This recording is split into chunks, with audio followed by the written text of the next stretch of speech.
Here's the story behind my song, Abundant Life. I wrote it almost a year and a half ago, around May 2024. I was coming out of a season where I was grinding so hard on my music. I was becoming obsessed with making it in the music industry and escaping my carpentry job. Anyways, I was working carpentry and I was like, I hate this. This is not where I'm supposed to be. This does not align with my desires and talents. What am I doing here? I got to get out.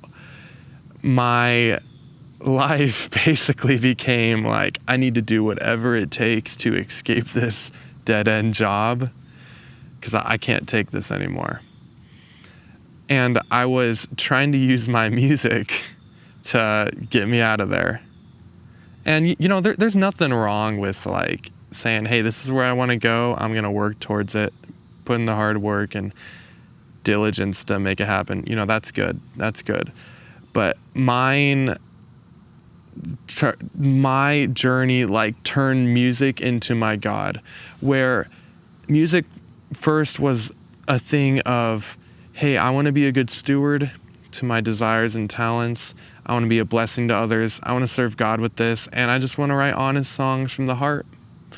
And we'll see what happens. And it slowly shifted towards, no, I'm going to be the best. I'm going to blow everyone out of the water kind of thing. I want to be the best singer ever. I want to be the best producer ever. And I wanted to be the best because I wanted to find my fulfillment in knowing I was the best. And I wanted to build my own kingdom and feel the satisfaction of that, rather than finding my satisfaction in the Lord. Okay, the first verse talks about, first two lines says, I tried to keep some distance from my father, thought pulling back would give me room to breathe. And that just describes how I was like, you know what, I'm going to keep the Lord at arm's length because I got serious things to do. I've got important work to do. I'm going to grind this music thing out. And I don't have really time for God right now. So I was putting him on the back burner because I thought I could have a fuller life making it in music than having a quiet, deep walk with the Lord.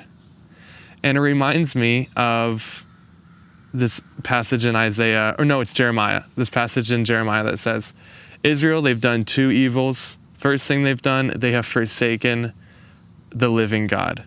They've forsaken the fountain of living waters.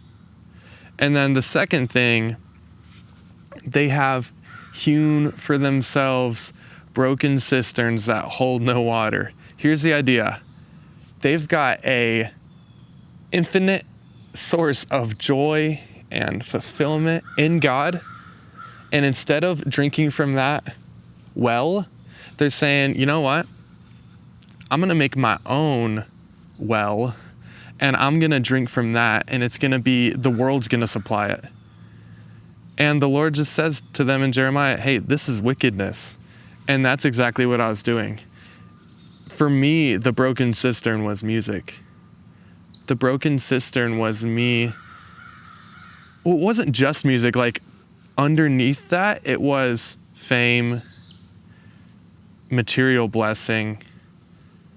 Yeah. Just the satisfaction to know that like I won. I built something. I did it. It's so interesting how we want the abundant life, which is good. I think God wants us to desire an abundant life. But then we think that means leaving God behind and going on to bigger and better things. When in reality, when Jesus says in the Gospel of John, hey, I came that they may have life and have it abundantly, he's talking about a deep, close walk with the Lord. Because he is the fountain of living waters. That's where the abundant life is found. It's not found in, hey, you know, Lord, you need to keep your distance right now because I got more important things. No, it's not in that. It's being as close as you can to the Lord.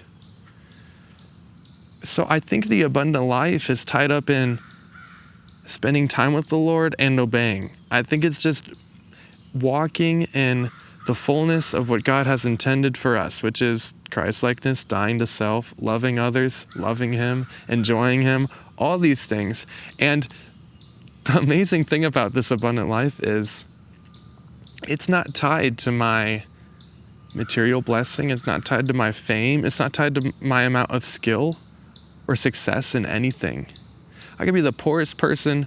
I could have 0 monthly listeners on Spotify, and I could have an abundant life compared to someone, let's just say, these rich and famous people that don't know the Lord. They're not living the abundant life. They could have $1 trillion and they're missing it. They're missing it. It leaves them empty. I think the reason we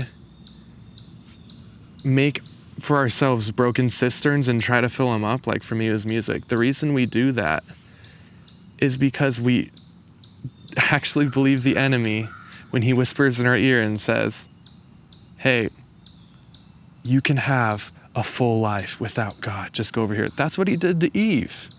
Eve was like, oh, that fruit looks good. And then Satan was like, yeah, and God says you're not allowed to eat it. And the implication there is God is denying you something good. And also you can have knowledge of good and evil. You can have wisdom. Why wouldn't God give you that? So he's like telling her, like, you're missing out on something. And that's why Eve sinned.